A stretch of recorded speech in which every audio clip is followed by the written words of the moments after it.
c'est que tu parles un peu de ton expérience entre la découverte de ta sexualité aujourd'hui, comment tu vis la situation et ce que tu en penses par rapport au débat. J'ai découvert mon sexualité à l'âge de 13 ans. C'était, au début, c'était vraiment très difficile dans le sens où tu te retrouves seul à essayer de comprendre ce qui se passe, cette situation. Mais malheureusement, dans le temps, il n'y avait pas beaucoup de moyens de communication sur Internet. Il n'y avait pas les réseaux sociaux.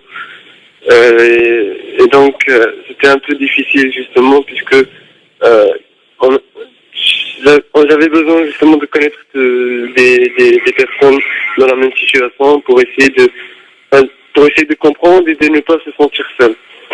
Et après une certaine période de réflexion, c'est là où j'ai commencé à rencontrer des personnes avec tout d'abord avec un forum qui s'appelait dans le temps, ça il existe toujours, qui est Maroc. Au niveau de ce forum, il y avait beaucoup de garçons et de filles dans la même situation que moi. Ça m'a permis de les connaître, d'échanger avec eux. Et dans cette période, justement, il y avait un mouvement de skyblock où chacun de nous, il avait son propre skyblock où il pouvait écrire ce qui lui passait par la tête, écrire des articles, raconter des histoires sur l'homosexualité, militer aussi, surtout. Donc voilà.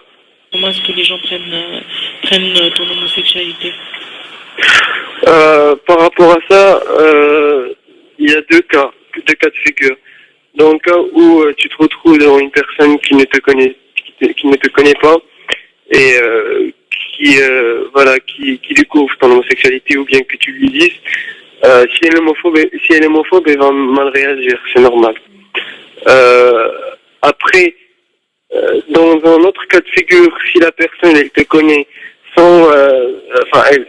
tu la connais, tu la fréquentes sans qu'elle connaisse ton secret, et qu'avec le temps, un jour, tu décides de lui dire, la plupart du temps, elle t'accepte, puisqu'elle se dit dans sa tête que voilà, finalement, les homosexuels ne sont pas des monstres.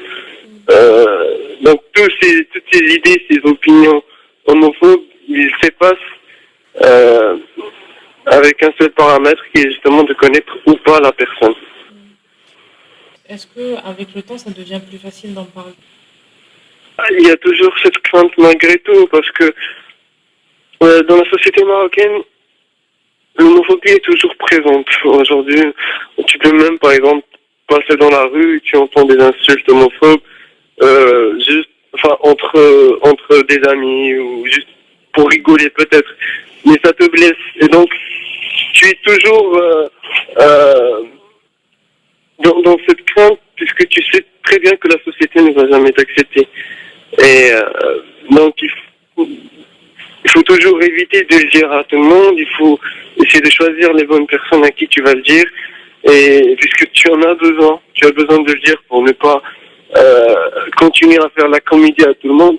Parce que vivre avec un tel masque, ce n'est pas quelque chose de facile. Tu es tout le temps en train de mentir à tout le monde, que ce soit à l'école ou chez toi, au travail. Donc c'est 24 heures sur 24 que tu es en train de faire de la comédie.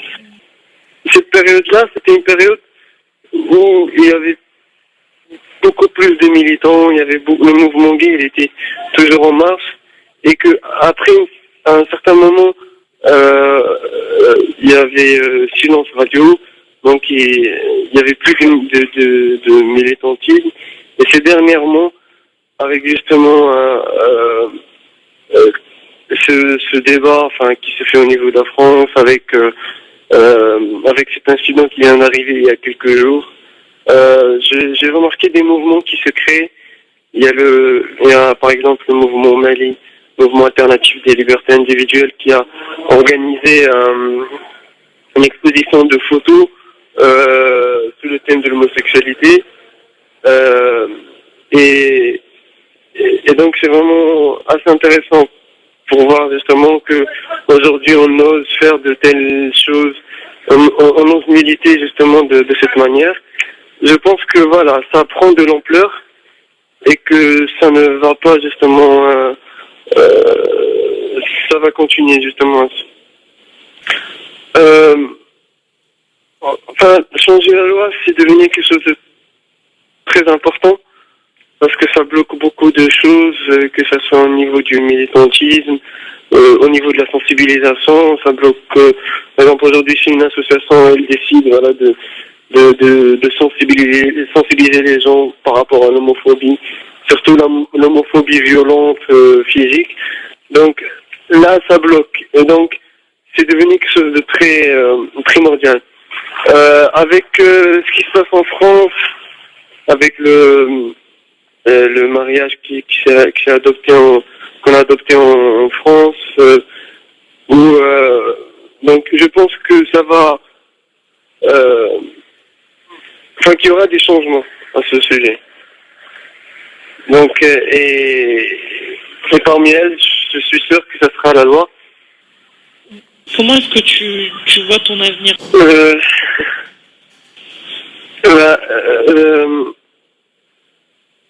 Je sais pas, parce que des fois, dans des moments où j'ai le blues, je pense à quitter le Maroc, comme on fait la plupart des gays que j'ai connus durant mon enfance.